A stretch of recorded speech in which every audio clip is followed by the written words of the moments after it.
This interview is for information only and should not be considered as investment advice or a recommendation to buy shares in the company featured. Welcome to this Stock Box interview.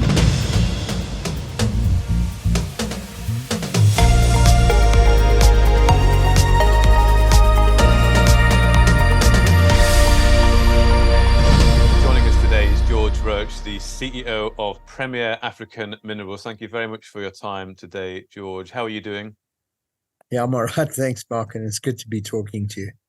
Good to be talking to you, George. Of course, about a week ago, you did that Zoom Q&A that a lot of shareholders tuned into. I tuned into it myself as well. And I think there was a lot of topics discussed there. You discussed DFS and fast track. You discussed the milling situation and the new mill that's on the way, thickener that was on the way. You talked about the EPO and a little bit about the rust there, a little bit about succession planning as well. You talked about, and you know, when it might be appropriate for different people to come into the business. But I mean, the main point that sort of I took away from is that you are committed, or everyone in this process is committed to see the production, and you take full responsibility for appointing Stark and the mentioned deadlines and the subsequently missed deadlines. And am I right in understanding that, you know, the real sort of issues you have is you need consistent milled material of sufficient quality going to the float, and it's not happening at the moment for two reasons. One is that the gang material you talked about, the ROM pad, the talc that you plan to rectify by extending mining activities, stripping away the gang material and from the ore body and carefully, selectively mining. So you've got good quality ore at ROM. But the second side of that as well is on the sorter side, which is a Stark issue to resolve. They are not optimized. Also, their job is to remove the unwanted material. Are those the two main issues that you're facing at the moment? Yeah, Mark, generally speaking, yes. You know, this this issue of gang or waste material, it falls into two categories, and it's on either side of the pegmatite ore body. And it's not unique. This is generally speaking a factor of most of these pegmatites. And the less of it there is as an intrusion into the ore body, and the better you are able to eliminate these gang or waste materials, the easier the whole process becomes. Excuse me. So and I've revisited our original test work quite extensively as well. It's possible to do this quite effectively using color sorting, and a lot of people do it. I mean, a pegmatite generally tends to be of a white crystalline type structure looking at it, and the gang materials generally tend to be much darker color, black, greenish black, depending. They're in various different shades, but they're distinctly different. Some of the gang material has a different atomic density, and you can pull it out very effectively with an XRT, no doubt. Other doesn't, and you need to optimize other ways of sorting. So it's a combination of, firstly, the material occurs in the mine, and you can't avoid taking out a string of this that's sitting inside a pegmatite ore body. It's going to come out. But you can do the best that you can to adopt your mining practices and procedures to eliminate as much as you can. Then secondly, when you come to your ore dressing side, the initial crushing, you can look at the various different techniques, a combination of color, of UV, of XRT, of whatever the different mechanisms need to be. And you eliminate as much of this as you can. Thereafter, you'll take this material, which is in as good a state as you can, as cleaned up as you can get it, and you'll mill it, and you'll reduce the size of the particle down to that size that test work has shown causes the spodumene to float. And in our instance, that means that the target size is 150 micron, so a 15% of a millimeter. I mean, it's quite a small particle. and 100% of this material must be less than 200 micron. Now, if it goes in the right tonnage and in the right density into a flotation circuit, and if the flotation circuit has got the right pH, you'll take out your micas, which is your lepidolites first of all. You'll then pass it on to a spodumene circuit, adjust your pH, add your reagents, and you'll float off your spodumene, and very effectively too. The problem is that with some of this country waste or waste rock gang material, whatever one wants to call it, particularly a rock that falls into the serpentinite, should I say, into that category of material, it's made up of a number of different minerals. And one of the minerals contained in that rock is a magnesium oxide, magnesium-based mineral. And this magnesium-based mineral is hydrophobic. It attaches to froth bubbles and floats better than just about anything else. So if you've got any of this material in your float section, it's going to float. And if you've got enough of it in your float section, it will contaminate your whatever it is you're floating, your lepidolites or your spodumines. It'll contaminate it to the extent that it tends to depress the percentage of actual spodumene or lepidolite, whatever it is, that you've got in that particular concentrate. So that's why it's so important to reduce this. You're not going to get rid of all of it, but you've got to reduce it, and you've got to manage it along the way. And you can reduce it at a number of stages, at the mine site, at the sorting site, and then the float will take care of the last part. Yeah. Yes, it's a whole. It's part of a process, and I suppose this a lot of part of this certainly falls into the commissioning and optimization phases and so on that one tends to go through.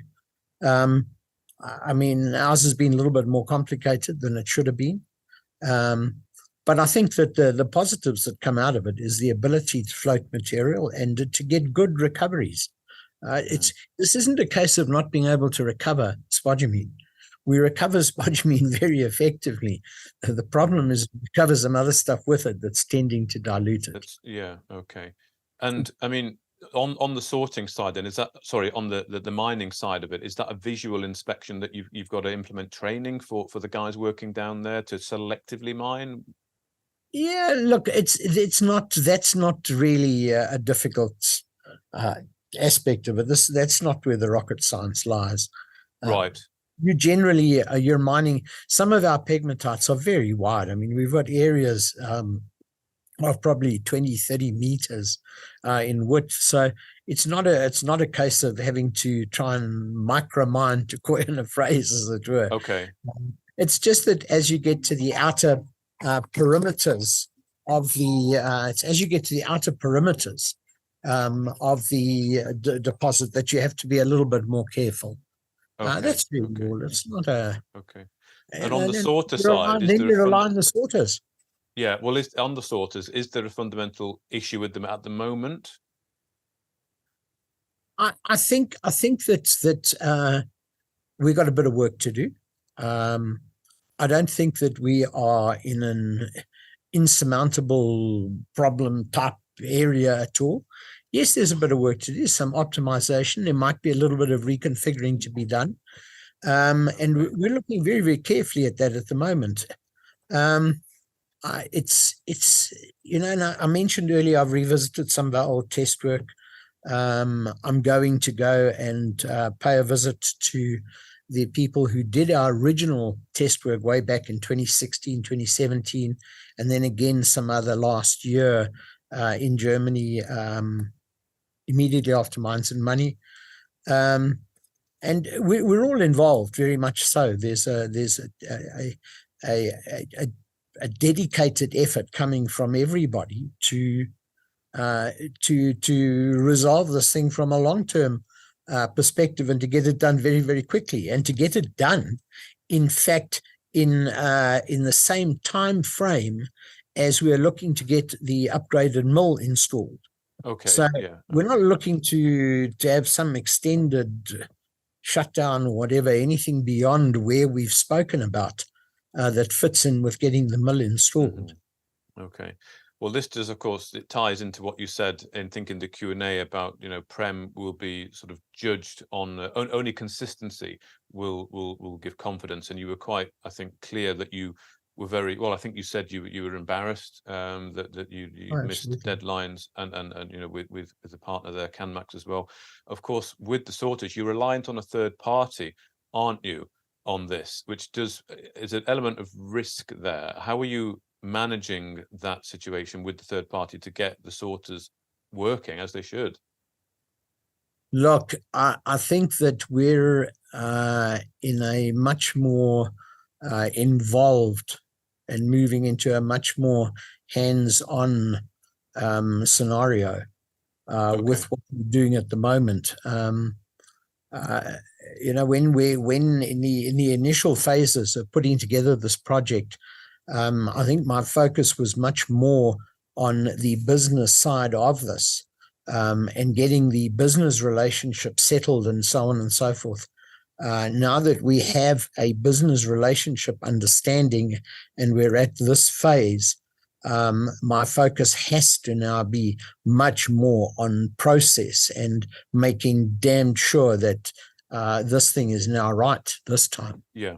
Okay. And that's what you'll be taking on personally, or would you look to get someone on the ground, a COO, a Prem COO, for example? I've got a lot of people involved with me on this one this time. As I've said, I've pulled in some of the original test work people. Right, I've pulled a lot of my original geological technical team. I've pulled in people from all over the place on this. As has the plant supplier. I mean, they're also they're not doing anything about it. They're doing what they can. They recognize, I think, the collective nature of getting this thing right. But from a personal perspective, I'm much more involved directly in the process right now than was necessarily the case because of the need to get the business aspect of the thing done. Okay. And I think one of the things that I've learned as I've lost my hair, I was going to say got older, but we'll just leave it at losing my hair, is that I become quicker and quicker at asking and quicker at realizing how much I don't know as opposed to what I do know. So I think that all of this and the preparedness to pull in on then there's massive experience available all over the place. Okay. So you're taking a very proactive, direct role now on the operation side of it, away from the business side, as you say, it's tied up. So this probably means you'll be living on site a bit more, maybe. Well, wow, I just about have been. Just about have been, and I'll be back there again, sort of mid-December. Okay. Anyway. Okay. Yeah. Well, I mean, on the business side, because I know the big concern from shareholders that I picked up on is, of course, the relationship with KMAX. I noted from your Q&A, you said that you're in an open and frank discussion. You've had discussions about not meeting the deliverables there, and you need to start delivering. And you want to be very careful in the future on missed deliveries, given sort of past promises but also agreements and deadlines that have been in place. And I think that the main concern of shareholders of Premier African Minerals is the highest priority at the moment is to know how KMAX are responding to these missed shipments, what your relationship is like with KMAX, and how they're generally feeling about stuff. So I appreciate there may be confidential information you cannot share in the public domain on this interview. It has to be RNS, but can you give reassurance to shareholders that all is well in the relationship side of things with Premier African Minerals and KMAX? Okay, so let me try and explain it this way: that there is complete agreement that the requirement is to get as much spodumene from this deposit and from Zulu as is possible. And within reason, for us collectively to do whatever it is that it takes to get to that stage where there is significant tonnage of spodumene concentrate being delivered from Zulu to KMAX. Now, That comes in a couple of phases and has always been like this, that the initial operation to try and get Zulu producing was to take advantage of price structures and so on and so forth at the time, a preparedness to look at a significant pre-purchase and the ability to make this thing work as quickly as possible, more than just as a proof of concept, but as the forerunner for what I still believe is going to be one of the bigger spodumene producing areas in Zimbabwe. Now, that part of the vision hasn't changed. That prem is late, and I've repeatedly said I take responsibility and I'm hugely embarrassed about it and so on, but that prem is late hasn't changed the overall objectives, which are to get as much spodumene as possible. 4,000 ton a month, which is kind of what we were projecting, is a long way short of what KMAX would like to see. You know, if you bear in mind that the Yibin Tianyi Lithium have plants at the moment that I'm just trying to think 60, I think it's about 110,000 tons per annum of lithium hydroxide these guys can produce, and that you need approximately 7 tons of SC6 per 1 ton. I mean, we're talking about a company that requires upward of 700,000 tons of spodumene per annum. We were talking about 4,000 ton a month only, but it's a relatively small amount. You know, the requirement and the demand and so on for spodumene is inordinately high. Whatever may be happening price-wise at the moment, which frankly I think is a stabilizing effect, and I think in the longer term is going to probably make those producers of concentrate who are there now, including us, put us in a very strong position going forward, latter part of next year and so on. But none of this demand's gone. It's huge. So what do we want? KMAX wants us to succeed in producing high grade spodumene. Okay. I'm certain that as we can demonstrate this, that we are going to be able to look to ramp up this facility, I believe, to a significant extent. Okay. So that's on the one side, but the other side of it is, yes, there's been disappointment from the commercial perspective. I can't speak for our partner in terms of what they may wish or may not wish to do in terms of the rights that they have. All I can say is that we have a very open line of communication. I think there's an appreciation of some of the difficulties that Prem has as a result of this at the moment.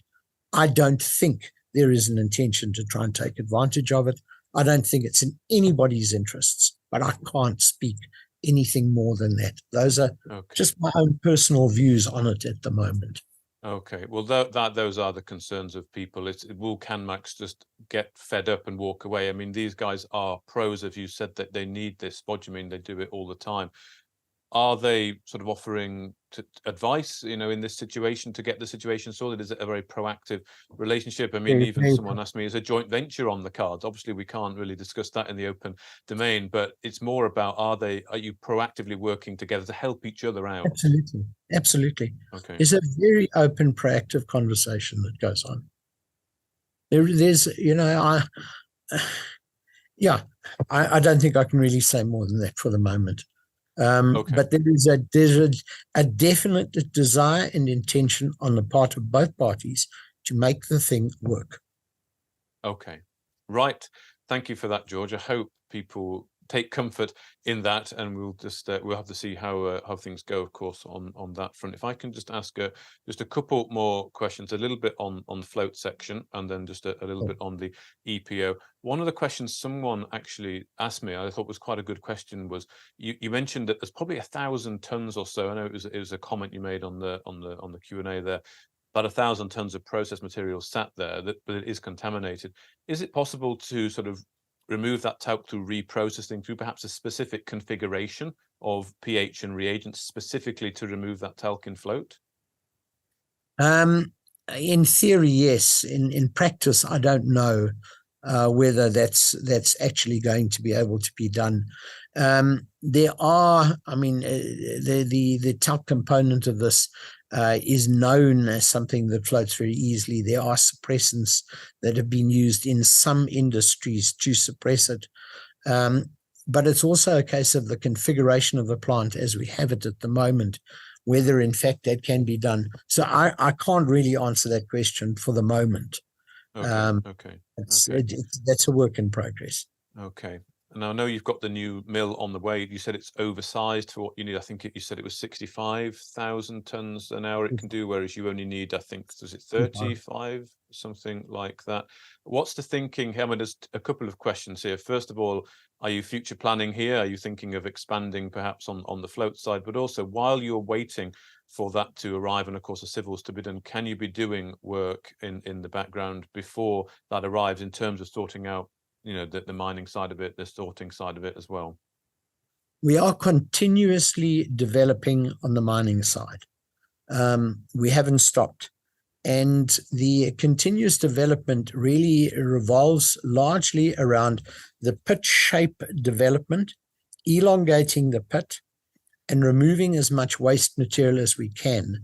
Now, the effect of opening up the pit and removing waste in advance means that the ore body is now going to be removed subsequent to waste having been removed. And it's going to make it a little easier to see what's going on, and should give us a more efficient movement of material to the ROM pad. So that's one of the issues that's ongoing. The other that's ongoing obviously relates to looking at the sorters and the various alternatives. But let me come to the mill. This mill has a design capacity of 55 tons per hour on the size of material, the minus 22 mil size fraction that we were going to feed. But it may be that a larger size fraction is easier to sort and more efficient. And sorting a larger size fraction may also lead to less fines being created, and therefore more of the material being able to be sorted, which obviously has the additional benefits associated with it. Now, a larger particle size being fed to the mill will require additional milling capability. So whilst it's 55 ton per hour at a minus 22 mil feed size, and whilst that is over capacity, if the particle size is increased, then part of that capacity is going to be utilized. So there's some safety margin that went with the decision to go for that bigger mill, apart from the fact that it may very well give us access to additional material. And if the sorters, particularly the UV sorters, are properly set up, calibrated, and upgrade the spodumene content, it may also allow us to increase the amount of spodumene recovery that we can expect through the plant. So there's a bit on both sides of this one. Yes, it's oversized for what it is, but it accommodates and gives us some opportunity for perhaps changing particle size, perhaps getting better sorts. There are some other aspects to it as well. Okay, and it could possibly mean an expansion to the float section at some point. I mean, I know it's probably not on the cards at the moment. Okay, so all these elements here are working to sort this issues out. I mean, I'll come to a final thought in a moment, as I just want to ask you about the EPO, because you talked about that you'd started, I think you recommenced drilling in the EPO, is that right? Yes, the EPO is quite interesting, some of the areas in the EPO.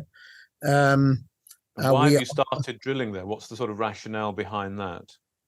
Well, because we need, I believe we need to be able to expand the overall size of the area from which we can draw material. And that goes to some of my earlier comments that we have a mutual interest in seeing how much material we can get out of this area, and to how much more spodumene we can produce. So it all falls into that category. It's not. And would this help with sort of proving to the market or proving to KMAX that things are, the future prospects of the project as a whole? Yes, I think it does. Not that we do not have comfort in what we know in the EPO. We do. Let me make that point. But